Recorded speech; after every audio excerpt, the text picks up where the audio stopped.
नमस्कार चले एलाम रान्नाघरे शर्मा किचेने सबाइके स्वागत। फ्राई राइस तैरी करा हलो।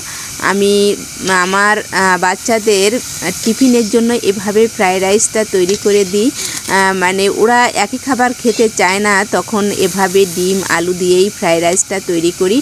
कोनो मशलाई व्यवहार करी ना और सब्जी दिए एभाবে करी, जेटा स्वास्थ्येर जोन्नो खुबই भालो और पुष्टिकर। बाच्चादेर सब समय पुष्टिकर खाबार खाওয়াতে হয়, তাই আমি এভাবে কিন্তু ওদের মাঝে মধ্যে করে দিই, তাই আপনাদের শেয়ার করলাম। তবে আমি আজ করছি না, করছি আমার মেয়ে বলল মা আমি করি আজ ফ্রাই রাইসটা, তা আমি ভিডিওটা করে নিলাম। ও আলু এবং পেঁয়াজটা কেটে নিয়েছে আর কড়াইটা উলনে দিয়ে তেলটা দিয়ে দিল। খুব বেশি তেল দিয়ে কিন্তু আমরা রান্নাটা করি না। দেখেন আমার মেয়েও কিন্তু খুব অল্প তেল দিয়েছে। আর এখন আলু পেঁয়াজ দিয়ে হলুদ আর লবণটা দিয়ে দিল।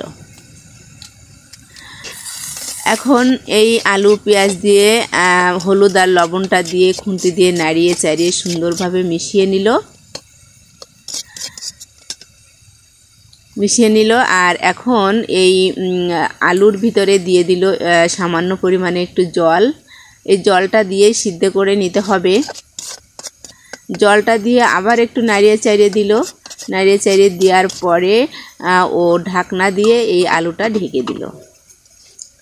কয়েক মিনিট সিদ্ধ করার পরে ঢাকনাটা খুলে নিল। আলুটা কিন্তু সিদ্ধ হয়ে গেছে।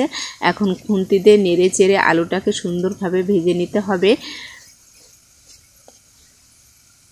এই সময় কিন্তু খুন্তি দিয়ে সবসময় নাড়াচাড়া করতে হবে। আমরা খুব অল্প তেলে রান্নাটা করি, যেটা স্বাস্থ্যের জন্য খুবই ভালো।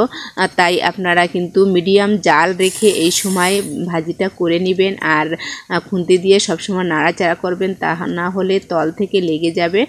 আর আলুটাও করলো কি এক পাশে রেখে দিয়ে এখন ডিমটা ও এর ভিতরে ভেঙে দিবে।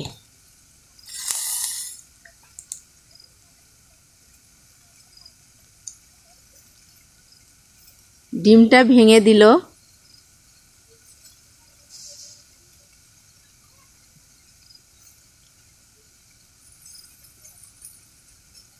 ডিমটা সুন্দরভাবে দিয়ে দিল আর এই ডিমটা এখন এই আলুর ভিতরে দিয়ে সুন্দরভাবে নেড়ে চেড়ে ও আলুর সাথে এই ডিমটা ভাজি করে নেবে। আলু দিয়ে ডিম দিয়ে আবারও সুন্দরভাবে মিশিয়ে নিল আর এই মিডিয়াম জাল রেখেই নাড়াচাড়া করে আলু ডিমটা ভাজি করে নিল।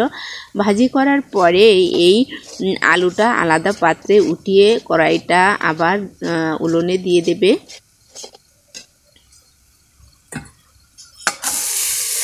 আলুটা কিন্তু আমাদের ভাজি করা হয়ে গেল। ও আরেকটু তেল দিল, 1 চামচের মতন একটু তেল দিয়ে দিল। আর এখন আবার খুন্তি দিয়ে নেড়ে ছেড়ে আলুটাকে উঠিয়ে নিল আর কড়াইটা ধুয়ে আবার দিয়ে দিল উলনে। এই রান্নাটা কিন্তু ভাত দিয়েই করা হবে। আলাদা ভাত রান্না করে রেখে সেই ভাতটা রেখে দেওয়া হয়েছিল। এই তেলের ভিতরে ভাতটা ছেড়ে দিল আর এখন ভাতের উপরে দিয়ে দিল এই ভাজি করা আলু এবং পেঁয়াজ ও ডিমের যে ভাজিটা করেছে সেটা সুন্দরভাবে খুন্তি দিয়ে নেড়ে চেড়ে ও কিন্তু ভাতটাকে মিশিয়ে নিল।